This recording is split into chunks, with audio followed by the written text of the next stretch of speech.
Good evening. चलो, हम daily आगे बढ़ रहे हैं। अब एक सेक्शन हमारा क्या हो गया, समाप्त, जिसमें मूल रूप से जितने भी दिन लगे उसमें हमने देखा किस प्रकार से अंग्रेजों ने साम्राज्यवादी नीति का पालन करते हुए भारत को अपना गुलाम बनाया और भारत में क्या करना चालू किया, शासन। ठीक है, इस समस्त शासन का एकमात्र उद्देश्य, ये जो भी आसान शासन है इसका एकमात्र उद्देश्य क्या है, इंग्लैंड का आर्थिक लाभ। समझ में आ गया। और यहां पे अब हम उस पे आ रहे हैं जो सिलेबस में एकदम स्पष्ट है, ब्रिटिश अर्थव्यवस्था का भारतीय समाज पर प्रभाव। ये बात समझ में आ गई। तो सीधे इससे जुड़े हुए बहुत सारे बिंदु हैं अर्थव्यवस्था से जुड़े। भू राजस्व नीति है, कृषि का वाणिज्यीकरण है, विऔद्योगिकीकरण, हस्तशिल्प का पतन है, रेलवे है, धन का निष्कासन। ये पर्याप्त है। और ये वो सेक्शन है जिसमें लगभग इस यूनिट के 30 नंबर में से, सेक्शन थोड़ा है लेकिन लगभग 30 नंबर में से 8 से 10 नंबर पूछने की क्या है, संभावना। ये बिल्कुल आता है यहाँ से। थोड़ा बहुत समझ में आ गया। तो अब हम उस पर आ गए हैं। अभी तक जो हमने पढ़ा, जब आप एग्जाम देने जाओगे, एकदम जब 2-4 महीने का समय रहेगा प्री के बाद, तो इसको ज़्यादा पढ़ने की आवश्यकता नहीं है। तब हम केवल किस पर फोकस करेंगे, जो सिलेबस में। इसमें से हम थोड़ा ध्यान किसको देंगे, शिवाजी को, क्योंकि वो मध्यकालीन भारत के इतिहास की बड़ी घटना है। उसको हम वहाँ मध्यकाल में नहीं पढ़ते हैं बल्कि यहाँ पढ़ लेते हैं। क्या मेरी बात समझ में आई? तो शिवाजी, मराठा प्रशासन, अष्टप्रधान, उसको आप ध्यान से समझोगे। बाकी सब हमने इसलिए पढ़ा है, एक तो आपको समझ में आए, और अगर वो सिलेबस की यूनिट में 11वीं शताब्दी से 18वीं शताब्दी तक क्या भारत का इतिहास है, तो इस इतिहास में, मतलब इस सिलेबस के इस पॉइंट में ये जितना हमने पढ़ा वो सब क्या हो जाएगा, शामिल। थोड़ा बहुत समझ में आया? जैसे प्लासी का युद्ध कब हुआ, और 57 का मतलब 18वीं शताब्दी। थोड़ा सा समझ में आया। लेकिन यहां से प्रश्न पूछे जाने की संभावना थोड़ी कम है, क्योंकि वो जो सेक्शन है वो मूल रूप से सल्तनत कालीन है और मुगल कालीन है।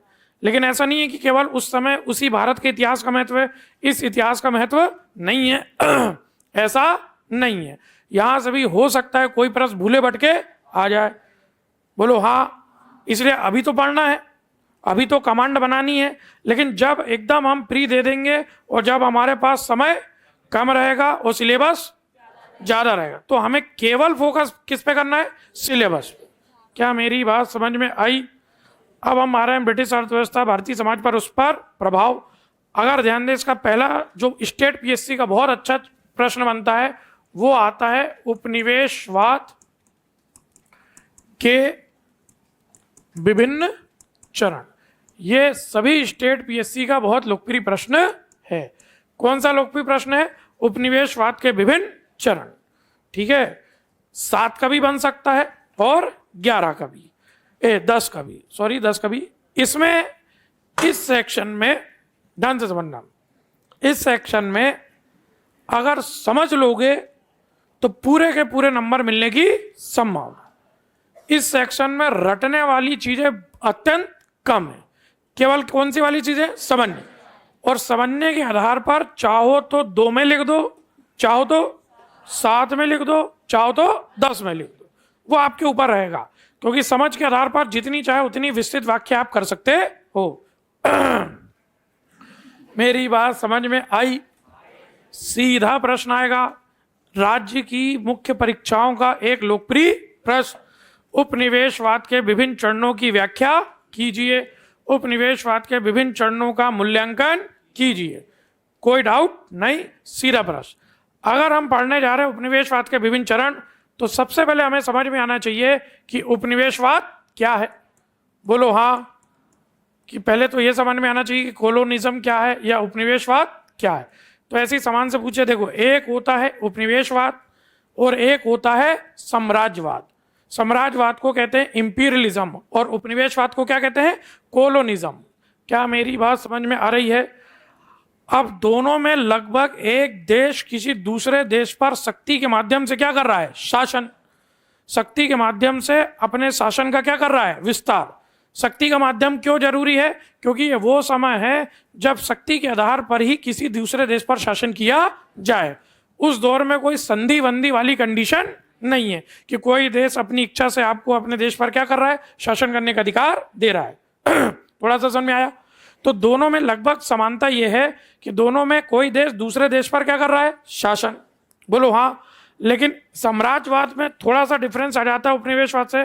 पहली बात तो साम्राज्यवाद वो होता है जहां कोई देश अपनी सीमा से लगे हुए देशों पर क्या कर रहा है, शासन।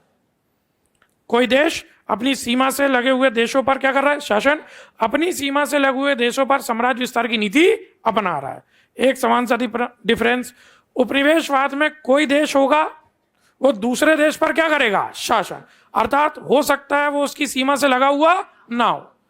अंतर है कि नहीं? साम्राज्यवाद में क्या करेगा, कोई देश शक्ति के माध्यम से अपने साम्राज्य की सीमा क्या करेगा, फैलाएगा, बढ़ाएगा, और दूसरे देश पर क्या करेगा, शासन। ये क्या हो जाएगा, साम्राज्यवाद। उपनिवेशवाद में क्या हो जाएगा, कोई एक देश दूसरे देश पर क्या करेगा, शासन। बोलो हाँ। साम्राज्यवाद का मूल उद्देश्य होता है राजनीतिक शक्ति को स्थापित करना। साम्राज्यवाद का मूल उद्देश्य राजनीतिक रूप से शासन करना, कि हमारे देश की सीमा बड़ी होनी चाहिए, हमारे शासन का आधार और भौगोलिक क्षेत्रफल बढ़ना चाहिए। उपनिवेशवाद में मूल रूप से सामाजिक, राजनीतिक और आर्थिक परिवर्तन लाया जाता है। तो अगर ध्यान से समझो तो भारत क्या साम्राज्यवाद है? नहीं, भारत क्या है, उपनिवेश। थोड़ा सा समझ में आया? तो भारत या किसी देश के द्वारा दूसरे देश में शासन करते हुए सामाजिक, आर्थिक, राजनीतिक परिवर्तन लाया जाएगा और विभिन्न कार्य किए जाएंगे, शासन भी किया जाएगा। बोलो हाँ। और इन सब का उद्देश्य होगा, अब देखो यही एक डिफरेंस आ रहा है, इन सब का उद्देश्य होगा कि मात्र देश का हित। मात्र देश कौन सा? वो देश जिसने दूसरे देश पर शासन किया है। साम्राज्यवाद में मात्र देश की कल्पना जैसा कुछ भी नहीं, क्योंकि वो सब उसकी सीमा में क्या होगा, है शामिल। बोलो हाँ। उपनिवेशवाद में भी शासन हो रहा है, लेकिन अंतर क्या हो रहा है, वहां पे सामाजिक, धार्मिक, राजनीतिक क्या हो रहा है, परिवर्तन। और इन सबका उद्देश्य क्या है, मात्र देश का हित। किसका हित नहीं?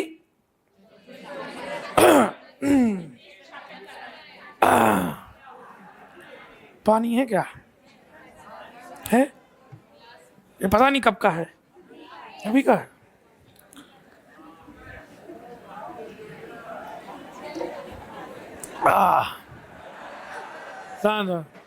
कल बोले पेट के हिसाब से पानी कम रहा है, हल्ला नहीं। तो कुल मिला के थोड़ा सा समझ पाए, साम्राज्यवाद अलग, उपनिवेशवाद अलग। उपनिवेशवाद में कोई देश किसी दूसरे देश पर शासन करेगा। शासन कैसे कर रहा है, शक्ति के माध्यम से, और वहां सामाजिक, राजनीतिक, आर्थिक परिवर्तन लाएगा। सब शामिल है इसमें। क्या है, उपनिवेशवाद में धर्म का भी प्रभाव है। हाँ, वो चाहेंगे कि वहां पर भी कौन सा धर्म का प्रसार हो, ईसाई या वो मूल धर्म। बोलो हाँ। और इन सब का उद्देश्य है मात्र देश का हित। इसलिए अपन कह रहे उपनिवेश मतलब अपना देश छोड़कर दूसरे देश में जाना और निवेश करना। निवेश ऐसा नहीं कर रहे, थोड़ा बहुत समझ में आया परिभाषा? तो क्या साम्राज्यवाद उपनिवेशवाद में अंतर है? अब अगर ध्यान दो तो भारत इंग्लैंड के साम्राज्यवाद का हिस्सा है या भारत इंग्लैंड का उपनिवेश है? कौन सी परिभाषा ज्यादा सटीक हो रही है भारत के संदर्भ में? उपनिवेश। क्योंकि भारत में अंग्रेजों ने शासन किया, इससे सामाजिक, धार्मिक, राजनीतिक परिवर्तन लाए, और अंतिम रूप से इन सब का उद्देश्य क्या था, इंग्लैंड का हित। उस देश को क्या कहते हैं जिसने दूसरे देश पर शासन किया? मात्र देश। थोड़ा सा समझ में आया? ये क्या है? ये है उपनिवेशवाद की परिभाषा। तो सबसे पहले तो आपको बताना पड़ेगा कि उपनिवेशवाद क्या है। और जब अंग्रेजों ने भारत में शासन किया तो विभिन्न अर्थशास्त्रियों ने इस उपनिवेशवाद के विभिन्न चरणों की व्याख्या की, जिसमें सबसे लोकप्रिय नाम आते हैं दो। एक तो आता है कार्ल मार्क्स, जो कि पूंजीवाद का विरोधी था। उसने बताया कि जो उपनिवेशवाद है वो किसकी देन है? पूंजीवाद की। पूंजीवादी अर्थव्यवस्था में एक देश दूसरे देश पर अपने आर्थिक लाभ के दृष्टिकोण से शासन करता है। इसकी ज्यादा व्याख्या नहीं, बस इतना ध्यान रखो कि उपनिवेशवाद के विभिन्न चरणों की व्याख्या करने वाले कार्ल मार्क्स और रजनीपाम दत्त। फिलहाल हम जिसकी बात कर रहे हैं वो कार्ल मार्क्स की भी बात है और रजनीपाम दत्त की भी बात है। ये लाइन समझ में आई? ये वो अर्थशास्त्री हैं जिन्होंने भारत में उपनिवेशवाद के विभिन्न चरणों की क्या की व्याख्या, और एकदम साइंटिफिक थ्योरी है, और हर व्याख्या में इन्होंने क्या दिए हैं? प्रमाण। स्पष्ट है, मतलब ये कोई मनगढ़ंत बात है, कोई सिद्धांत है, ऐसा नहीं। तो जब हम इस बात को ध्यान में रखते हैं, क्या मेरी बातें समझ में आ रही हैं? क्या देख रहे हैं हम पट्टे से? बताओ। उपनिवेशवाद के विभिन्न चरण, बोलो हाँ। उपनिवेशवाद होता है कुछ की नहीं, जिसमें एक देश दूसरे देश पर शासन करता है, सामाजिक धार्मिक राजनीतिक परिवर्तन लाता है, और शासन का अंतिम उद्देश्य मात्र देश का है। वो अपने यहाँ निवेश नहीं कर रहा है, कहाँ कर रहा है? दूसरे। इसलिए क्या हो गया दूसरा देश? उपनिवेश। थोड़ा बहुत समझ में आ रहा है कि नहीं? तो अंतिम उद्देश्य क्या होता है? मात्र देश का हित। यही अंतर है साम्राज्यवाद और उपनिवेशवाद में। साम्राज्यवाद में कोई देश अपनी भौगोलिक सीमा के विस्तार के ही शासन करता है, विस्तार के माध्यम से राजनीतिक रूप से स्थायित्व प्राप्त करने का प्रयास करता है। यहाँ उद्देश्य केवल राजनीति नहीं है, यहाँ उद्देश्य केवल राजनीतिक शासन नहीं है, यहाँ उद्देश्य क्या है? सामाजिक परिवर्तन, आर्थिक परिवर्तन, सब परिवर्तन, और हर परिवर्तन का अंतिम उद्देश्य मात्र देश। तो भारत ब्रिटेन का क्या है? उपनिवेश। ये लाइन क्लियर हो गई? क्योंकि साम्राज्यवाद में दूसरा देश दूसरे देश पर क्या कर रहा है? एक देश दूसरे देश पे शासन। हो सकता है उसका उद्देश्य शासन का केवल क्या हो? राजनीतिक हित। लेकिन यहाँ क्या है? आर्थिक हित। और आर्थिक हित उपनिवेश का कि मात्र देश का? इतना क्लियर होगा? तो भारत क्या है? उपनिवेश। तो फिर विभिन्न अर्थशास्त्री और ये समाजवाद के मतलब क्या बोलते हैं, साम्यवाद के जनक कार्ल मार्क्स, रजनीपाम दत्त ने किताब लिखी जिसका नाम था इंडिया टुडे, है ना? ये भी आप एक दो लाइन में लिख सकते हो। अब आप बताओगे कि इनकी व्याख्या के अनुसार उपनिवेशवाद के विभिन्न चरण क्या हैं। तो पहला चरण, ध्यान से समझना, पहला चरण कहलाता है वाणिज्यवाद का काल या वाणिज्यवादी चरण। समझ में आ गया? पहला चरण क्या कहलाता है? वाणिज्यवाद। अब देखो ध्यान से समझना, ये जैसे ही तुमने डायग्राम बनाया अपने आंसर में, वो सामने वाला समझेगा कि आपने पढ़ के आया है। ये केवल मतलब क्या बोलते फालतू की बात नहीं है, एकदम सिद्धांत है। देखो पहला चरण कौन सा? वाणिज्यवाद। दूसरा चरण कहलाता है औद्योगिक पूंजीवाद का चरण। दूसरा चरण औद्योगिक पूंजीवाद का चरण 1813 से लगभग 1858 1860, जहां तक मन करे वहां। एकदम से ये 1813 में समाप्त हो गया और जैसे ही 14 का जनवरी चालू हो गया तो ये आ गया, ऐसा नहीं है। समझ में आ रहा है? मतलब एक लंबी प्रक्रिया है। फिर इसके बाद तीसरा कहलाता है वित्तीय पूंजीवाद का काल। 1858-60 भी लिख दो, कोई दिक्कत नहीं। 1947। अब देखो, अगर थोड़ी सी अकल लगाओ तो इस बात को आप समझ पाओगे कैसे हम इसकी व्याख्या कर रहे हैं, और एकदम साइंटिफिक है। अगर मैं कहूं ईस्ट इंडिया कंपनी की स्थापना कब हुई? 1600। ईस्ट इंडिया कंपनी पहली बार भारत में कब आई? 1608। और व्यापार चालू कर दिया। लेकिन यहां हम शुरुआत कहां से कर रहे हैं? 1757 से। क्या समझ में आया? हमें यहां पर 1600 या 1608 या ऐसी कोई घटना से चालू करना चाहिए जब भारत इंग्लैंड से व्यापार के लिए जुड़ा। बोलो हाँ। हमारी यहाँ की शुरुआत, जब हम उपनिवेशवाद के विभिन्न चरणों की व्याख्या कर रहे हैं, तो हमारी इसकी शुरुआत 1757 से नहीं होनी चाहिए, क्योंकि बात किसकी हो रही है? इंग्लैंड की हो रही है। बोले ना हाँ, तो वो तो 1600 में बन गई, 1608 में भारत आ गई, तो यहाँ की शुरुआत तो 1600 से होनी चाहिए। बोलो हाँ। लेकिन नहीं होगी। क्यों नहीं होगी? क्यों होगी? मुद्दा यह है, हम बात कर रहे हैं किसकी? उपनिवेशवाद की। इसके पहले तक भारत उपनिवेश नहीं है। इसके पहले तक तो भारत और इंग्लैंड के बीच में क्या होता था? व्यापार। अंतर है कि नहीं? हम इंग्लैंड और भारत के व्यापार के चरणों की व्याख्या नहीं कर रहे हैं, हम तो बात किसकी कर रहे हैं? उपनिवेशवाद की। तो हम गणना वहां से शुरू करेंगे जब से भारत इंग्लैंड का उपनिवेश बना, और 1757 हमारे पास प्रमाण है। क्या है? प्लासी का युद्ध। इतना समझ में आया?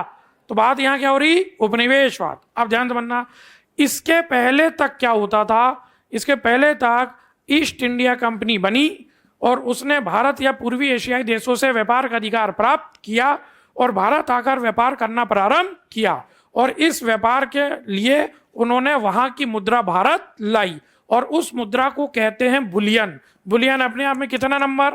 2 नंबर। बुलियन शब्द लिखोगे आपका उत्तर थोड़ा सा बेहतर होगा। बुलियन होता है सोने की मुहर, सोने के सिक्के। आज भी बाजार में, मतलब जो सोने का बाजार है वहां बुलियन कहा जाता है। तो उस समय इंग्लैंड भारत से व्यापार कर रहा है, और भारत 1757 के पहले तक व्यापार कर रहा है। और व्यापार क्या होता है? दोनों पक्षों के द्वारा किए जाने वाला वस्तु या मुद्रा या सेवा का व्यापार, जिसमें दोनों पक्ष को क्या होगा? लाभ। या तो आप वस्तु दोगे, पैसा लोगे, या तो आप पैसा दोगे, वस्तु लोगे, वही बात हो गई। या तो आप वस्तु दोगे और वस्तु लोगे। समझ में आ गया? वस्तु के बदले वस्तु, तो ये क्या कहलाता है? व्यापार। इसमें दोनों जन का लाभ निहित होता है। तो अभी तक व्यापार हो रहा है कि नहीं? जल्दी जल्दी समझो, बोलो हाँ। व्यापार अगर ध्यान दो तो किसके पक्ष में हो रहा है? भारत के, क्योंकि भारत से वस्तुएं जा रही हैं और भारत में बुलियन आ रहा है। बुलियन मतलब सोने के सिक्के। तो भारत में बुलियन आ रहा है कि नहीं? भारत के पक्ष में व्यापार हो रहा है कि नहीं? लेकिन अब अंग्रेज चाहते हैं कि ये लाभ बढ़े कि कम हो? बढ़े। और अगर इस लाभ को बढ़ाने के लिए भारत में शासन करना पड़े तो करो। और इस लाभ को बढ़ाने, शासन करने से लाभ कैसे बढ़ेगा? तो ध्यान से समझो कि अब जो हम पैसा ला रहे हैं वो हमें लाना नहीं पड़ेगा। अगर हम यहाँ शासन करेंगे तो, जल्दी बताओ ना, हम यहाँ शासन करेंगे तो पैसा लाना पड़ेगा? क्यों नहीं लाना पड़ेगा? क्योंकि जब हम शासन करेंगे तो हम यहाँ टैक्स वसूल करेंगे, और उसी वसूले गए टैक्स से हम यहाँ वस्तुओं को खरीदेंगे, और अब खरीद के कहा? यूरोप में बेचेंगे। ये लाइन क्लियर हुई? बोलो हाँ। तो इस बीच में अगर लड़ना पड़े तो लड़ो, ये लाइन समझ में आ गई। और अगर यूरोपियों से भी लड़ना पड़े तो लड़ो। यूरोपियों से लड़ने में क्या लाभ होगा? जल्दी बताओ। यूरोपियों से लड़ने से हमारी प्रतिस्पर्धा क्या हो जाएगी? कम। और हमारा लाभ क्या हो जाएगा? बढ़ जाएगा। तो इस चरण में केवल उद्देश्य था, ध्यान से बनना, ये सब लिखना है, कि वाणिज्यवादी वह चरण है जिसमें कंपनी ने अपने व्यापार के एकाधिकार को बनाए रखने का प्रयास किया। अगर इस एकाधिकार के लिए यूरोपीय चुनौतियों से लड़ना पड़े तो लड़ो। अब लिखना नहीं प्लासी है, लिखना नहीं बेदरब अक्षर, बस इतना कि इस दौरान इन्होंने यूरोपीय चुनौतियों को समाप्त किया। इस दौरान इन्होंने भारतीय शक्तियों से युद्ध किया। जैसे अगर हमें पता है कि देखो ध्यान से 57 से 13 तक 1757 प्लासी, 1764 बक्सर, बोलो हाँ, 1799 लो मैसूर, फिर 1800 तो बेसिन की संधि, फिर 1803-5 मराठे भी पराजित हुए, बोलो हाँ, 1809 अमृतसर की संधि, बोलो हाँ। ये सब कर रहे हैं कि नहीं? ताकि हमारा साम्राज्य सुरक्षित रहे और हमें यहाँ से अधिक मात्रा में कर वसूल करने का अधिकार प्राप्त हो। और इस दौरान इन्होंने भारत में नवीन भू राजस्व नीतियों को लागू किया। भू राजस्व नीति हम देखेंगे, अगर जितनी भू राजस्व नीति है उनको लगभग हम कहाँ देखते हैं? इसी समय, कि इस दौरान जब भारत में विजय प्राप्त की, बोलो हाँ। जैसे तुम भू राजस्व नीति छोड़ो, तुम्हें तो द्वैध शासन पता है ना, इसी चरण में है कि नहीं? द्वैध शासन में क्या हुआ? बंगाल, बिहार, उड़ीसा की दीवानी, और दीवानी मिलने से क्या मिलेगा? पैसा। और पैसा मिलने से होगा कि अब इंग्लैंड से पैसा लाने की जरूरत नहीं रहे। तो इस चरण में अंग्रेजों ने भारत में व्यापार किया। इस चरण में अंग्रेजों ने भारतीय यूरोपीय प्रतिस्पर्धी कंपनियों को पराजित किया। भारतीय शक्तियों को पराजित करके नवीन भू राजस्व नीतियों को लागू किया, ताकि अंग्रेजों को अपना बुलियन लाना ना पड़े। भारतीय वस्तुओं पर एकाधिकार प्राप्त किया। कुछ वस्तुएं केवल अंग्रेजों ने ही अपने लिए रखी, जैसे उन वस्तुओं का व्यापार केवल कौन करेगा? हम। ध्यान से समझना, कुछ वस्तुएं अंग्रेजों का शासन है, बोलो हाँ। क्या अंग्रेज ये तय कर सकते कि इस वस्तु का व्यापार केवल हम करेंगे? इससे क्या होगा? इससे समझो आपकी सरकार खुद काला बाजारी करने लगी। जैसे नमक, सुपारी और तंबाकू हम पढ़ेंगे। नमक, सुपारी, तंबाकू का व्यापार केवल कौन करेगा? East India company.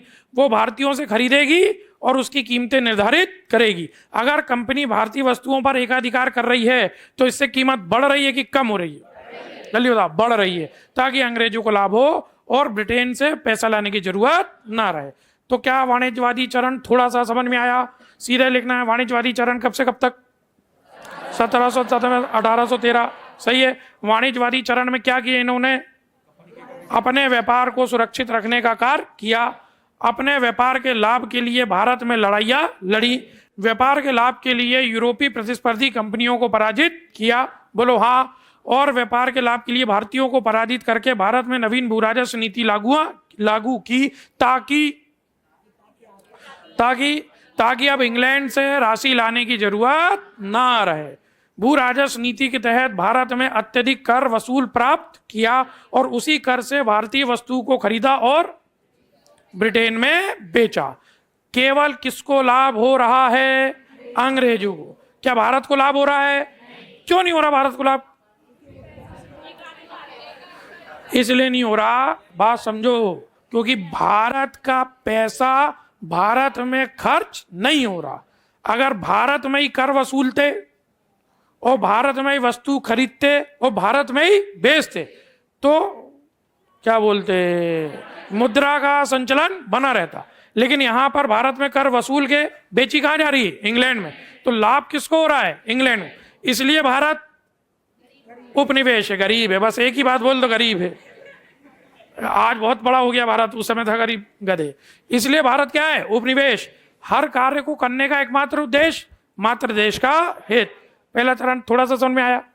इसमें अन्य प्रतिस्पर्धी कंपनियों को पराजित किया, भारतीय शक्तियों को पराजित किया, भारत में नवीन भूराजस्व नीतियों को लागू किया ताकि इंग्लैंड से किसी प्रकार की मुद्रा लाने की स्थिति ना बने, बुलियन लाने की स्थिति ना बने, भारतीय वस्तुओं पर एकाधिकार प्राप्त किया। इससे भारत में, देखो भारत में तो सब हो ही रहा है, उसके लिखने की आवश्यकता नहीं। किसानों का शोषण होगा कि नहीं?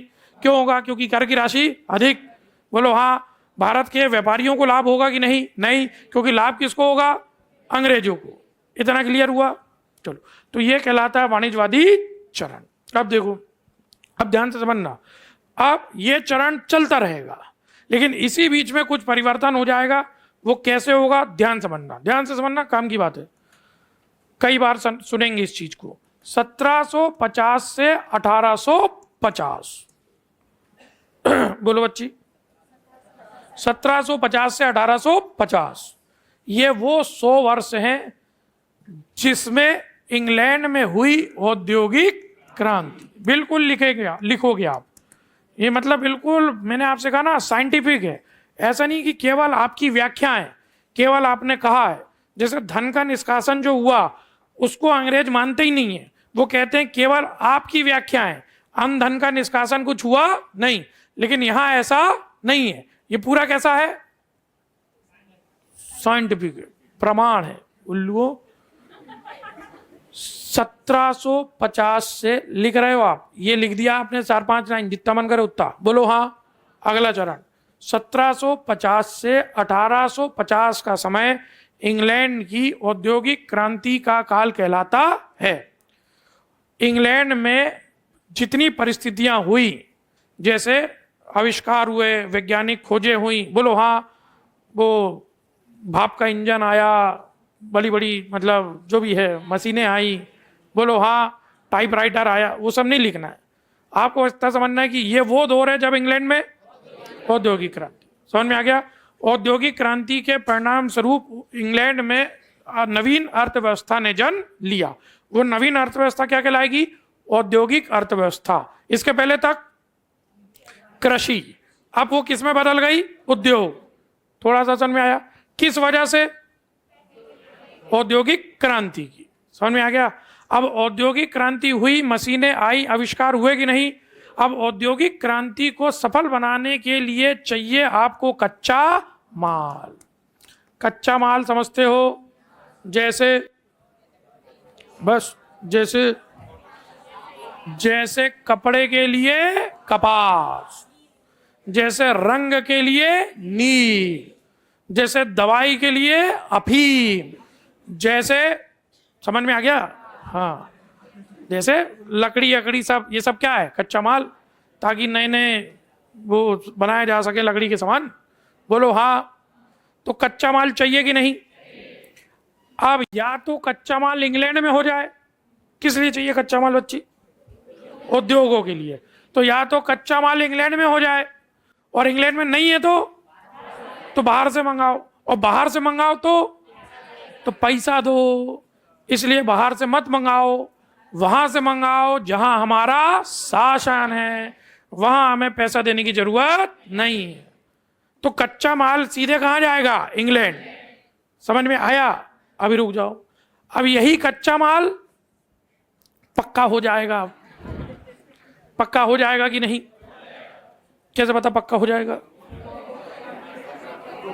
बनाएंगे उससे कुछ तो वो मशीनों में पक जाएगा। बोलो हाँ। यहां से भेजा आपने कॉटन कपास, और वहां से बढ़िया आई पैंट शर्ट, कपड़ा आया।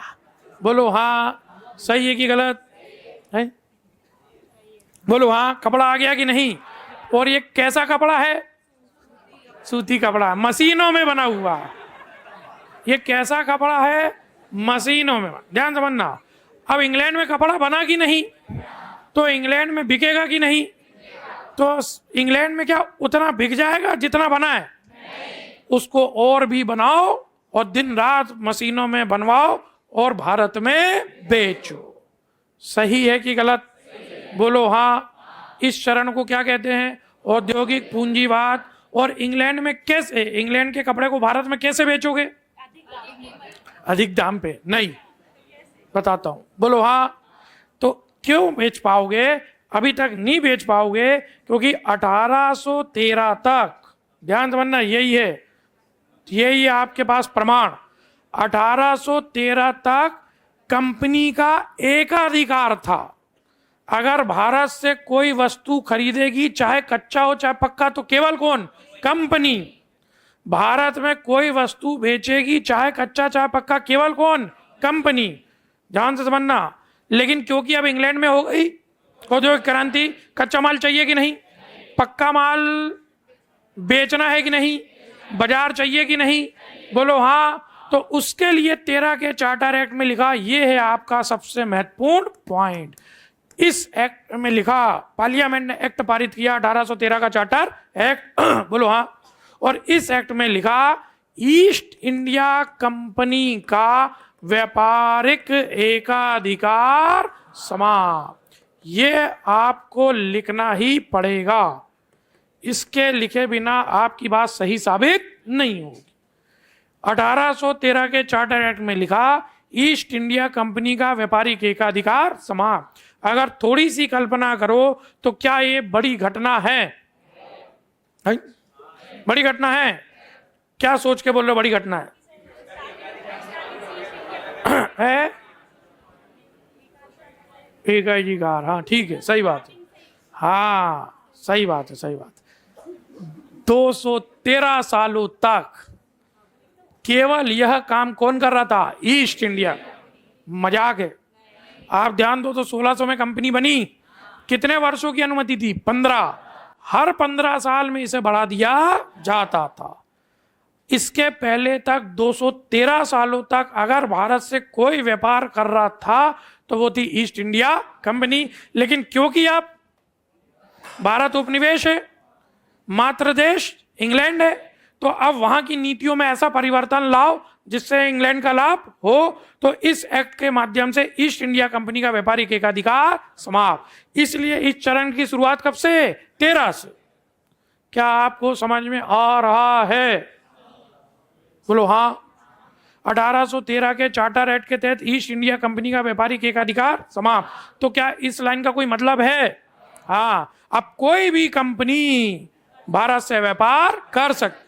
कोई भी कंपनी पट्टे से कच्चा माल खरीदे, कोई भी कंपनी मशीन में पक्का माल बनाए और उस माल को भारत भेजे। लाभ किसको होगा? इंग्लैंड को। अभी तक ऐसा व्यापार केवल कर सकती थी ईस्ट इंडिया कंपनी, लेकिन अब व्यापार करेंगे इंग्लैंड की चाहे जो कंपनी। बोलो हाँ। तो सही है कि गलत? तो अगर भारत को बाजार बनाना है कि नहीं? बनाना है ना। भारत बड़ा बाजार है कि नहीं? कैसे पता बड़ा बाजार है? कैसे पता बड़ा बाजार है? कच्चा माल से मतलब नहीं है। यहां भारत का क्षेत्रफल बड़ा है।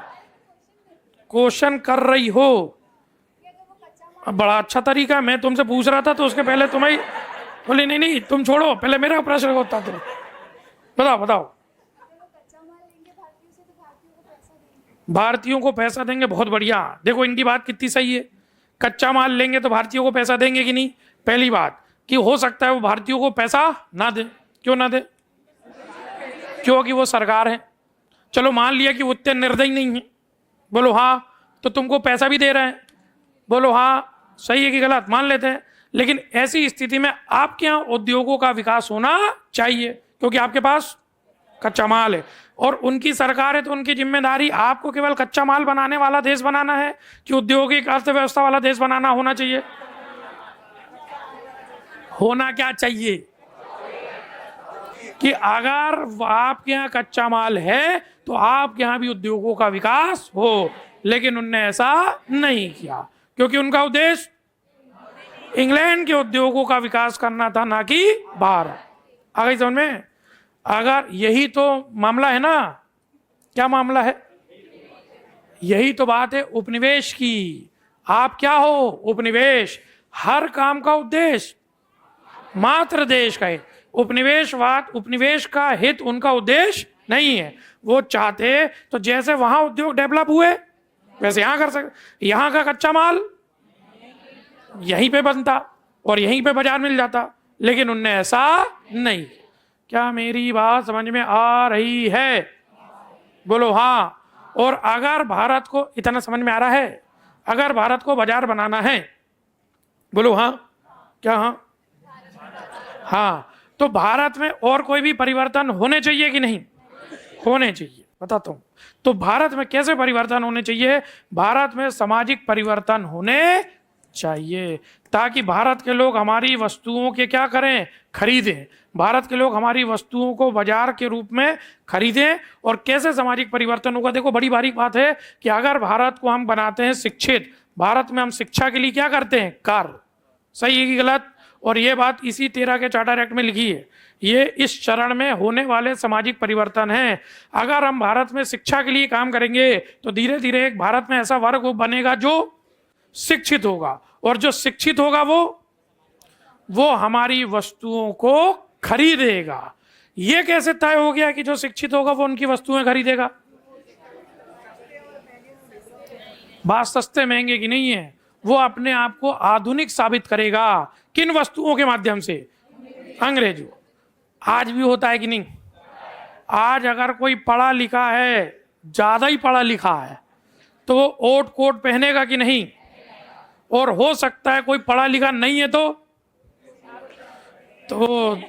धोती कुर्ता पहनेगा। बोलो हाँ, सही है कि गलत? तो क्या वेशभूषा से सामाजिक परिवर्तन होते हैं? हाँ।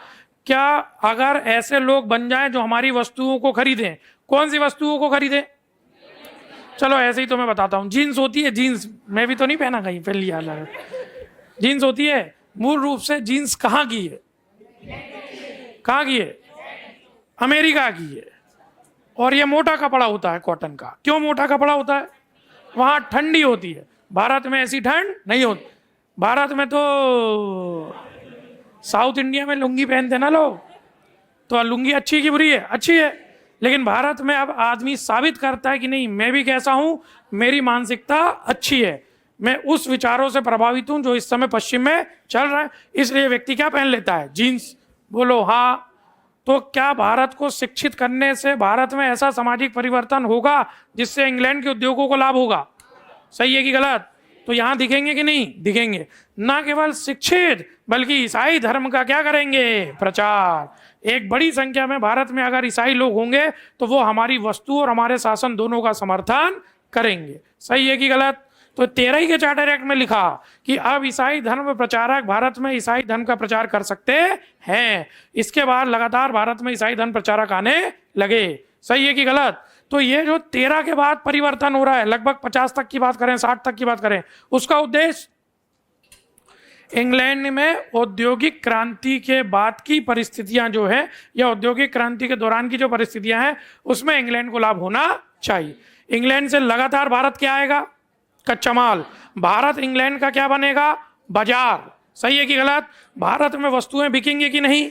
बिकेंगी। सत्ता हमारी है कि नहीं? जैसा चाहे वैसा करें। सही है कि गलत? इस चरण में अकाल आदि पड़े और इस चरण में परंपरागत जो भारतीय हस्तशिल्प उद्योग था, सही है कि गलत, वो क्या हो गया? समाप्त। जो भारत के वस्त्र उद्योग थे समाप्त हो जाएंगे कि नहीं? तो बताओ, हो जाएंगे, क्योंकि आपके वस्त्र उद्योग कैसे बन रहे हैं? हाथ से, मेहनत लग रही है, बोलो हाँ, और बड़े टाइम लेके बनना है, लेकिन वहां मशीन से फटाफट बनेंगे और आएंगे। मान लो, बोलो मान लो आपकी सरकार होती तो क्या इसे रोक पाती? क्या आपकी सरकार होती तो इसे रोक पाती? तुम्हें कैसे पता रोक पाती? कच्चा माल विदेशी था। आपकी सरकार होती तो इंपोर्ट ड्यूटी लगा देती, टैक्स लगा देती और इतना महंगी कर देती कि आपकी ही वस्तुएं यहाँ बिकती, विदेशी वस्तुएं नहीं। लेकिन यहाँ भारत तो क्या है? उपनिवेश, जिसमें इंग्लैंड की सरकार है, लेकिन इंग्लैंड की सरकार का उद्देश्य मात्र देश का हित। तो परंपरागत भारत के हस्तशिल्प उद्योगों का क्या हुआ? पतन। भारत में अगर औद्योगिक अर्थव्यवस्था होनी थी तो वो नहीं हो पाई और भारत केवल माध्यम बन गया किसका? कच्चे माल का। इतनी बात समझ में आ रही है कि नहीं? कुल मिला के क्या? कुल मिला के शोषण हो रहा है, चाहे चरण कोई सा भी है। शोषण का तरीका अलग। देखो, पहला चरण फिर से सुनो। पहला चरण वाणिज्यवादी काल, इसमें अंग्रेजों ने भारत के अपने व्यापार को सुरक्षित रखा, यूरोपीय प्रतिस्पर्धी कंपनियों को पराजित किया, लड़ना भी पड़े तो लड़ा। भारत में शासन करने का एकमात्र उद्देश्य था कि भारत में नवीन भूराजस्व या विभिन्न भूराजस्व नीति के माध्यम से भारत आने वाले बुलियन को रोका जाए, यहीं से वस्तुएं खरीदी जाए, यहीं से कर के रूप में राजस्व प्राप्त किया जाए और उसे इंग्लैंड में बेचा जाए। इसके लिए वस्तुओं पर एकाधिकार भी स्थापित करना हो तो इन्होंने किया। इस कार्य से भारत में कृषि को भी नुकसान हुआ, क्योंकि किसानों का क्या हुआ? शोषण, क्योंकि कर की राशि क्या हो गई? अधिक, बोलो हाँ। और इस प्रकार से भारत को नुकसान हुआ। ये कौन सा चरण कहलाता है? वाणिज्यवादी। दूसरा चरण क्या है? औद्योगिक पूंजीवाद। औद्योगिक पूंजीवाद किसकी देन? औद्योगिक क्रांति की। क्या तुम्हें पता है कि इसी बीच में औद्योगिक क्रांति हुई? हाँ, ये विश्व इतिहास की घटना है। 1750 से 1850 का काल औद्योगिक क्रांति का काल कहलाता है। इस दौरान इंग्लैंड में विभिन्न उद्योगों का निर्माण हुआ, उद्योगों का विकास हुआ। उन उद्योगों को भारत से कच्चे माल उपलब्ध कराए गए। भारत केवल कच्चे माल का आपूर्ति का साधन बना। ये भाषा लिख रहे हो आप, समझ में आ गया? और इसी दौरान 1813 का चार्टर एक्ट, जिसमें स्पष्ट लिखा है ईस्ट इंडिया कंपनी का व्यापारिक एकाधिकार समाप्त। तो व्यापारिक एकाधिकार समाप्त होने से यह हुआ कि अब कोई भी कंपनी भारत से कच्चा माल खरीद सकती है और उसके बाद पकाकर बेच सकती। तो भारत को कच्चे माल के साधन और विदेशी वस्तुओं के बाजार के रूप में प्रयोग किया गया। बोलो हाँ। इस चरण में सबसे बड़ा नुकसान भारत के हस्तशिल्प उद्योगों का क्या हो गया? पतन। कि जो भारत के परंपरागत सूती वस्त्र, रेशमी वस्त्र, न जाने क्या क्या उद्योग थे, वो सब क्या हो गए? समाप्त। बोलो हाँ। इस चरण को और सफल बनाने के लिए इन्होंने सामाजिक परिवर्तन भी लाए। तुम्हें कैसे पता सामाजिक परिवर्तन लाए? समझ में आ रहा है ना भाई? ये तो प्लासी के युद्ध में भी बोल सकते थे कि भारत में शिक्षा का विकास करना है, लेकिन इन्होंने ऐसा नहीं बोला। ऐसा कब बोला? 13 में। तो 13 के एक्ट में लिखा कि भारत में शिक्षा के विकास के लिए 1 लाख रुपए खर्च किए जाएंगे। 13 के चार्टर एक्ट में लिखा है कि ईसाई धर्म प्रचारकों को भारत में ईसाई धर्म फैलाने की अनुमति मिलेगी। बोलो हाँ। तो इसका उद्देश्य क्या है? कि भारत में एक ऐसा वर्ग बने जो ब्रिटिश वस्तुओं का खरीदार रहे। इस चरण में हस्तशिल्प उद्योगों का पतन मतलब बहुत व्यापक रूप में हुआ। तीसरा चरण क्या है? वित्तीय पूंजीवाद। देखो, इसके भी पर्याप्त वजह है। देखो, मैंने कहा ये वो प्रश्न है, अगर समझ गए तो जितना चाहोगे उतना लिखो। समझ में आ गया? उसमें 33 के एक्ट का भी जिक्र कर सकते हैं कि 33 के एक्ट के तहत चीन के साथ भी व्यापारिक एकाधिकार क्या हो गया था? समाप्त। वो छोड़ दो। अब देखो, ध्यान से समझना। 1800 लगभग 60 से 58 जो लिखना हो लिखना, बस ये है कि वहीं वाला लिखना, ये नहीं कि यहां लिखिए 50 यहां लिख दिए 55। समझ में आ रहा है? देखो, 1858 से 1947, देखो कितना बढ़िया है, ध्यान से समझो। औद्योगिक क्रांति हो चुकी है, इनको बुलाओ। बोलो ना, हाँ, मन नहीं लग रहा तुम्हारा, ध्यान नहीं दे रहे हैं। औद्योगिक क्रांति हो चुकी है, तुम्हें कैसे पता? हाँ, क्लियर है। औद्योगिक क्रांति की शुरुआत किस देश से?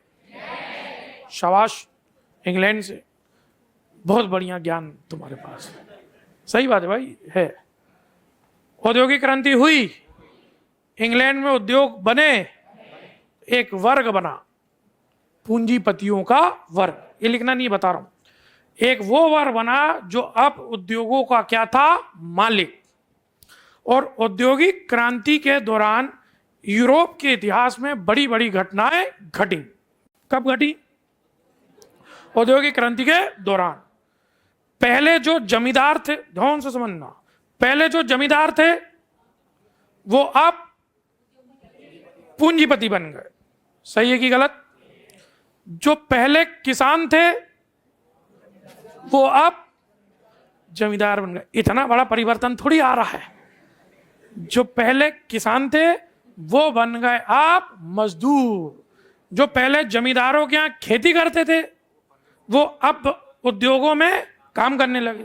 अंतर है कि नहीं? जो पहले जमींदार थे वो पूंजीपति बन गए, जो पहले उनके यहां खेती करते थे वो अब श्रमिक बन गए। बोलो हाँ।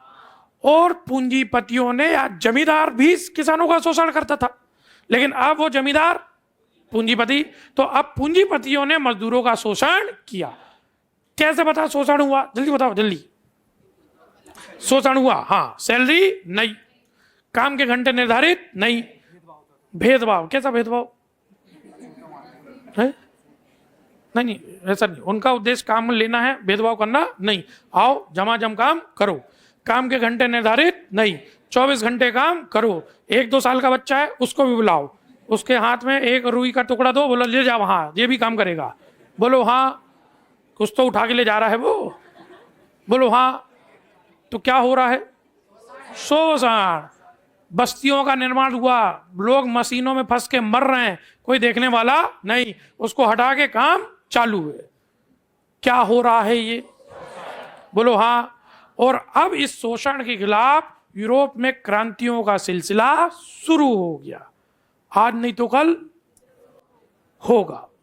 बोलो हाँ। क्योंकि शुरुआत 1750 और अब आ चुका है 1850। 1800 ध्यान से समझना, 1848 का जो समय है वो कार्ल मार्क्स का समय है। यंग कार्ल मार्क्स है जिसने यूरोप में सिद्धांत दिया कम्युनिस्ट क्रांति का। किसका सिद्धांत दिया? कम्युनिस्ट क्रांति, साम्यवाद। साम्यवाद का सिद्धांत कार्ल मार्क्स ने दिया। एक लाइन ऐसी समझ लो, कार्ल मार्क्स ने कहा कि आज तक का इतिहास वर्ग संघर्ष का इतिहास है। एक वर्ग ने दूसरे का शोषण किया है। पहले वो जमींदार था, किसानों का शोषण करता था, अब वो पूंजीपति, जिसको वो बुजुर्गा कह रहा है, और अब जो मजदूर है उसको वो कह रहा है सर्वहारा। तो किसान और मजदूर कौन सा वर्ग है? सर्वहारा, ऐसे बता रहा हूं। और जो पूंजीपति है वो क्या है? बुजुर्गा।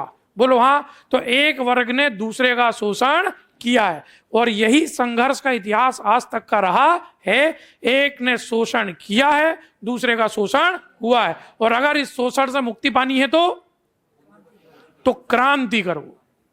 और क्रांति करने में पूंजीपति आड़े आए तो मार के फेंक दो। बोलो हाँ। समस्त संपत्ति मजदूरों की है। बोलो हाँ। और जैसे ही मार्क्स ने कहा, क्रांति का सिलसिला शुरू हो गया। बोलो हाँ। क्रांति का सिलसिला शुरू हो गया कि नहीं? दुनिया के इतिहास में 1848 के इस वर्ष का इतना महत्व है। कार्ल मार्क्स को दुनिया के हर देश ने प्रतिबंधित कर दिया। जहां जाता था वहां क्रांति हो जाती थी। बोलो हाँ। सही है कि गलत? तो अब मजदूर, अच्छा ऐसा नहीं कि हर वर्ग पूंजीपति होगा, अब मजदूरों के वर्ग भी बनने लगे, मजदूरों के नेता भी आने लगे। और अब वो पूंजीपति जिसने आज तक संपत्ति इकट्ठी की है, अब वो क्या अपनी संपत्ति की सुरक्षा के लिए चिंतित होगा? सही है कि गलत? तो अब उसे कहां निवेश करना चाहिए? उपनिवेश में। संपत्ति है कि नहीं? संपत्ति रखे रहोगे तो खत्म हो जाएगी कि नहीं? खत्म हो जाएगी। कोई चुरा के ले जाएगा लपड़ा मार के, इसलिए संपत्ति को क्या करो, निवेश। निवेश अपने देश में करो, सही है कि गलत, बोला ना, हाँ अपने देश में करो ना, लेकिन अपने देश में कोई भरोसा नहीं है। क्यों भरोसा नहीं? क्रांति हो जाएगी। ये बात समझ में आ गई? कल को पता चला मजदूरों की सरकार आ गई और मजदूरों की सरकार बोलेगी समस्त संपत्ति मजदूरों की, तो हमने जो निवेश किया वो खत्म। बोलो हाँ। तो इससे अच्छा है कि विदेश में निवेश करो। अपने देश में बचा नहीं पा रहे, विदेश में बचाओगे। बोलो हाँ। तो इससे अच्छा है कि वहां निवेश करो जहां हमारी सरकार और जिसको कभी डूबने की चिंता नहीं है। और वो जगह कहां है? उपनिवेश। अकल आई? सही है कि गलत? तो इस चरण में, किस चरण में? इस चरण में वित्तीय पूंजीवाद। इस चरण में इंग्लैंड के उद्योगपतियों ने साम्यवादी क्रांति से बचने के लिए अपनी संपत्ति उपनिवेशों में निवेश की। निवेश का उद्देश्य बचाना तो है ही, बढ़ाना। निवेश का उद्देश्य केवल बचाना नहीं है, लाभ के रूप में बदले। वो आज हमने 100 रुपए दिए हैं तो कल वो 200 बने हैं, 101 बने। इतना छोटा थोड़ी सोच रहा है। 101। क्या मेरी बात समझ में आ रही है? सब प्रमाण है कि नहीं? क्या ये सब उड़ती हुई बातें हैं? नहीं, प्रमाण है। 1848 का समय देखोगे, यूरोप के हर देश में क्या हुई? क्रांति। तो जितने उद्योगपति थे, पूंजीपति थे, इनको अपनी संपत्ति की सुरक्षा की चिंता होने लगी। तो इसलिए अब उसे निवेश अपने देश में मत करो, क्योंकि यहाँ कल का कोई भरोसा नहीं। दूसरे देश में भी नहीं करो, क्योंकि वहां तो यही चल रहा है। वहां करो जहां हमारी सरकार, जहां पूंजीपतियों की सरकार है। बोलो हाँ। और वो कहां है? उपनिवेश। वो कहां है? भारत। तो अब यहां पूंजी निवेश की गई। क्या मेरी बात समझ में आई? अब कैसे तुम्हारे पास प्रमाण है? तो 1853 भारत में पहली रेलवे कब आई? 1853। अब भारत देखो, ध्यान समझो, भारत में भी रेल उद्योग हो सकता था, हम पढ़ेंगे, लेकिन भारत में पूरा रेल आया कहां से? इंग्लैंड से। वहां के उद्योगों को बोला कि तुम भारत में निवेश करो, हम तुम्हें लाभ की गारंटी देंगे। तो वहां के लोग अब पैसा निवेश कर रहे हैं कि नहीं कर रहे हैं? क्यों निवेश कर रहे हैं? लाभ के लिए। 5% की लाभ की गारंटी दी और उनकी संपत्ति भारत में क्या है? सुरक्षित। क्योंकि अभी भारत में वो लोग हैं, कौन लोग हैं? जिनकी इंग्लैंड में क्या है? सरकार। सही है कि गलत? बोलो हाँ। तो अब यहां निवेश किया गया। क्या है प्रमाण? तो आप देखो, तो 1853 में भारत में पहली रेलवे आई। इसके बाद लगातार पूरे ब्रिटिश काल में भारत में रेलवे में निवेश होता रहा। सबसे बड़ा जो निवेश की राशि भारत में अंग्रेजों ने खर्च करी, वो कहाँ? रेल। आज भी अंग्रेज ये बोलते हैं कि भारत, अगर हम नहीं होते तो भारत में इतनी बड़ी मात्रा में रेलवे का विकास नहीं होता, क्योंकि बहुत बड़ी राशि हमारी खर्च हुई। वो ये नहीं बताते हैं खर्च तो हुई, लेकिन हमने लाभ की गारंटी दी। हम पढ़ेंगे रेलवे, शुरू के 50 सालों तक रेलवे उद्योग नुकसान में था, लेकिन फिर भी हमारे कर से उनको लाभ दिया गया। अगर भारत का ही रेलवे उद्योग होता तो लाभ नहीं होता, तो हम निपटते। हमारी सरकार टैक्स बढ़ाती, लेकिन अभी टैक्स बढ़ाया किसके लिए? लाभ देने के लिए। किसको लाभ देने के लिए? पूंजीपतियों को। कहां के पूंजीपति? इंग्लैंड के, जिन्होंने यहां निवेश किया। तो आप देखो, तो इसके बाद लगातार निवेश हुआ है। जैसे इसी के बाद वाणिज्यिक फसलों के लिए निवेश हुआ। वाणिज्यिक फसल का उत्पादन इतना आसान नहीं। इसके बाद नील की खेती के लिए निवेश हुआ। बोलो हाँ। अब इन लोग पैसा निवेश करने लगे। क्या मेरी बात समझ में आ रही है? इसी के बाद संचार के साधनों पर भी निवेश हुआ। सब डाक तार, ये सब तारवार सेवा जो होती ना, यहां निवेश। बोलो हाँ। अब ध्यान समझना, क्या राशि निवेश हुई? तो क्या भारत में राशि डूब सकती है? कल को भारतीय विद्रोह कर दे तो डूब जाएगी कि नहीं? इसलिए संभावना उतनी नहीं है, लेकिन फिर भी इसलिए 57 की क्रांति के बाद इन्होंने पूरा शासन किसको दे दिया? सरकार को। ध्यान, वो लिखना नहीं है, बता रहा हूं। और इसलिए 57 की क्रांति के बाद इन्होंने बोल दिया कि अब हम भारत में साम्राज्यवादी नीति का पालन नहीं करेंगे। अब हम भारत के धार्मिक और आंतरिक मामलों में हस्तक्षेप नहीं, क्योंकि हम नहीं चाहते कि आप नाराज हो जाओ और नाराज होने की वजह से विद्रोह कर दो और हमारा जो पैसा लगा है वो डूब जाए। थोड़ा सा समझ में आया? थोड़ा सा समझ में आया? यहां पर सामाजिक परिवर्तन हो रहे हैं कि नहीं हो रहे हैं, लेकिन यहां नहीं होंगे, क्योंकि उनको ये लगेगा कि अगर ये सब हम परिवर्तन करने लगेंगे तो अब तो हमारा पैसा फंस गया है, और इस वजह से अगर विद्रोह हो गया तो पैसा डूब जाए। क्या मेरी बात समझ में आई? तो चरण है कि नहीं? हर चरण में शोषण हुआ कि फायदा हुआ? शोषण। समझ में आ गया? जैसे रेलवे के आने से भारत को लाभ कम हानि ज्यादा हुई, क्योंकि हर जगह बाजार उपलब्ध हो गया, हर जगह इंग्लैंड की वस्तुएं पहुंचने लगी। बोलो हाँ। कितने चरण हैं? 3। एक सांस में पढ़ो जल्दी से। यार रुक जा, तुम्हारा भरोसा नहीं। सुनो यहाँ, उपनिवेशवाद के चरण है कि नहीं? प्रश्न आएगा या तो 7 में या 10 में। 10 भी बोलो ना, या समझ में आ गया? या तो 7 या तो 10। 2 में आए तो सीधे चित्र बना के आ जाना। समझ में आ गया? 7 में आएगा तो लिखोगे उपनिवेशवाद वह होता है जिसमें किसी देश के द्वारा दूसरे देश में शासन करते हुए सामाजिक, धार्मिक, राजनीतिक परिवर्तन किए जाते हैं और इस कार्य का अंतिम उद्देश्य मात्र देश, ये मात्र देश का हित लिखना पड़ेगा। विभिन्न अर्थशास्त्री जैसे Karl Marx, Rajani Palme Dutt ने अपनी पुस्तक इंडिया टुडे में भारत के उपनिवेशवाद के चरणों की व्याख्या की। कितने चरण बताए? 3। व्याख्या नहीं की लिख दो 3 चरण नहीं बताए, या 10 में हो तो पहले लिख दो व्याख्या, अगले में लिख दो 3 चरण। समझ में आया? 3 चरण 2 लाइन में बना दो। पहला वाणिज्यवाद का काल 1757 से 1813। दूसरा औद्योगिक पूंजीवाद, समझ में आ गया? 1813 से 1858। तीसरा वित्तीय पूंजीवाद 1858 से 1947। वाणिज्यवाद के चरण में अंग्रेजों ने भारत में अपने व्यापार को सुरक्षित रखने का प्रयास किया, अन्य यूरोपीय प्रतिस्पर्धी कंपनियों को पराजित किया।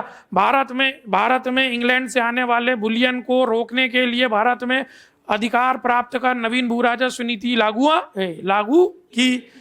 भारत में वस्तुओं पर एकाधिकार प्राप्त किया। इस वजह से भारत में कृषि में नवीन करों की वजह से बहुत नुकसान हुआ, कृषि में संकट पड़े, अकाल आया।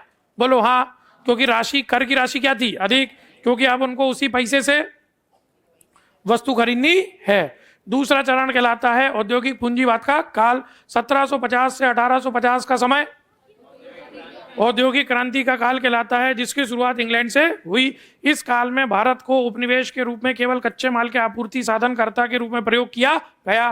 भारत में एक बड़े बाजार की आवश्यकताओं को ध्यान में रखते हुए भारत में पक्का माल बेचा गया। भारत में ब्रिटेन के उद्योगों को लाभ के लिए भारत में सामाजिक परिवर्तन किए गए, जैसे शिक्षा में सुधार, ईसाई धर्म का विकास। बोलो हाँ, सही की गलत? समझ में आ गया? इस चरण में परंपरागत भारतीय हस्तशिल्प उद्योगों का क्या हुआ? पतन। तीसरा चरण वित्तीय पूंजीवाद। देखो यहां लिखोगे कार्ल मार्क्स ने कम्युनिस्ट मैनिफेस्टो में समाजवादी क्रांति की अवधारणा प्रस्तुत की। 1848 के पश्चात यूरोप के देशों में क्रांतियां होने लगी। इस वजह से औद्योगिक क्रांति के परिणाम स्वरूप ब्रिटेन के उद्योगपतियों ने भारत जैसे उपनिवेश में अपनी पूंजी को निवेश किया, ताकि उनका पूंजी या निवेश सुरक्षित रहे। इसमें इंग्लैंड के उद्योगों को लाभ पहुंचाने गया, इंग्लैंड के उद्योगपतियों को लाभ पहुंचाने का कार्य किया गया। जैसे भारत में इस कार्य के लिए सर्वप्रथम 1853 में रेलवे का विकास किया गया। 1905 में करजन, चाहो तो लिखो, करजन के समय तक सर्वाधिक रेलवे बिछाई जा चुकी थी। इसी दौरान अंग्रेजों ने भारत में वाणिज्यिक फसलों के लिए निवेश किया। वाणिज्यिक फसल वो फसल होती है, पढ़ेंगे हम, सीधे आएगा कृषि का वाणिज्यीकरण, जिनका प्रयोग खाद्यान्न में नहीं बल्कि व्यापार में। समझ में आ गया? तो इस सभी चरण में भारतीय अर्थव्यवस्था को नुकसान पहुंचाया गया। अब ऐसे जैसे कई कोटेशन है इसी चरण की, इन्हीं चरणों की वजह से भारत का लगातार धन इंग्लैंड जाता रहा, जिसकी वजह से भारत में गरीबी, भूखमरी, अकाल जैसी स्थिति बनी रही। थोड़ा बहुत समझ में आया? जैसे एक कोटेशन है, वहां भी पढ़ सकते हैं, जहां लिखो वहां कि जॉन सुलीवान ने, यहाँ एक कोटेशन लिख के इसको एंड कर दो। जॉन सुलीवान ने कहा कि हमारी अर्थव्यवस्था कुछ इस प्रकार स्पंज की भांति काम करती है कि वो स्पंज गंगा नदी में जाता है। हे गधों, हमारी अर्थव्यवस्था भारत में कुछ इस प्रकार स्पंज की भांति कार्य करती है कि वह स्पंज समझते हो ना, गंगा नदी में जाता है और टेम्स में निचुड़ जाता है। भारत का पानी कहाँ निचुड़ रहा है? टेम्स। इसका मतलब समझ में आया कि नहीं? नहीं तो तुम सोच रहे हो पानी पानी जा रहा है, इसका मतलब भारत का पैसा जा रहा है। समझ में आया? अब पढ़ो। है क्या बोल रही हो? टेम्स में निचुड़ जाता है। हाँ लिखा है आगे, टेंशन मत लेना।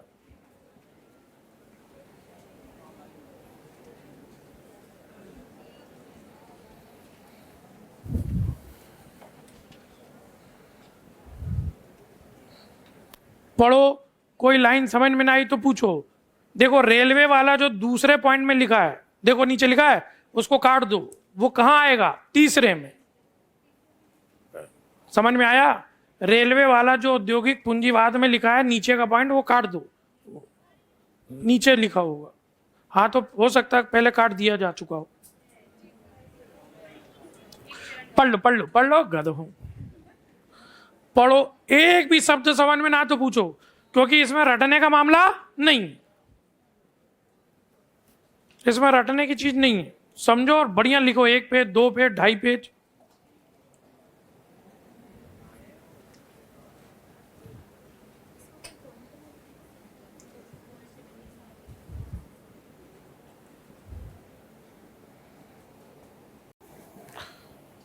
देखो एक ऑनलाइन प्रश्न है कि साम्यवादी क्या है। देखो समाजवाद होता है जिसमें मजदूरों और किसानों का संपत्ति पे अधिकार होता है। तो ये एक डेवलपमेंट है। पहले समाजवाद आएगा फिर साम्यवाद। तो जब अधिकार होगा तब समाजवाद, और जब सबको अपनी जीवन और आवश्यकताओं के अनुसार काम मिलेगा, वेतन मिलेगा, वो क्या होगा? साम्यवाद। तो साम्यवाद आने के पहले क्या आएगा? समाजवाद। थोड़ा सा समझ में आया? बहुत बड़ी थ्योरी है। समाजवाद में देश रहेंगे, समाजवाद में सरकारें रहेंगी, साम्यवाद में देश और सरकारें नहीं रहेंगी। कार्ल मार्क्स किसी देश की बात नहीं कर रहा है, कार्ल मार्क्स दुनिया की बात कर रहा है। वो हमेशा कहता है दुनिया के मजदूरों एक हो जाओ। वो जर्मनी की बात नहीं कर रहा है। थोड़ा बहुत समझ में आया? तो अभी जब तक साम्यवाद नहीं आता पूरी दुनिया में, तब तक समाजवाद रहेगा, ताकि हम साम्यवाद के लिए काम करें। यह है साम्यवाद। तो पहले समाजवाद, उसके बाद साम्यवाद। समझ में आ रहा है? अभी कुछ भी नहीं है। अभी जो समाजवाद अपने आप को मानते हैं वो सब समाजवाद छोड़ चुके हैं। समझ में आ गया? साम्यवाद में सरकार और कुछ नहीं होगी, समाजवाद में सरकार होगी। शासन अपने से चलेगा, वो कम्यून बनाएंगे, समाज के नियम सभी मिलके बनाएंगे और वही चलाएंगे। कार्ल मार्क्स ने तो कहा ये जो लोकतंत्र फोकतंत्र है ये सब पूंजीपतियों ने बनाए हैं। सही है कि गलत? ताकि पूंजीपति अपनी संपत्ति की सुरक्षा कर सके। जब मजदूर क्रांति करने जाए तो ये लोकतांत्रिक सरकार बोलेगी पुलिस को, सेना को कि मजदूरों को क्रांति नहीं करने दो। समझ में आ गया? तो समाजवाद में भी सरकार रहेगी, लेकिन वो वैसी सरकार नहीं रहेगी जैसी लोकतंत्र है या आज की सरकार है। हो गया? समझ में आ गया? अब आज इतना ही पढ़ेंगे, बाकी का कल।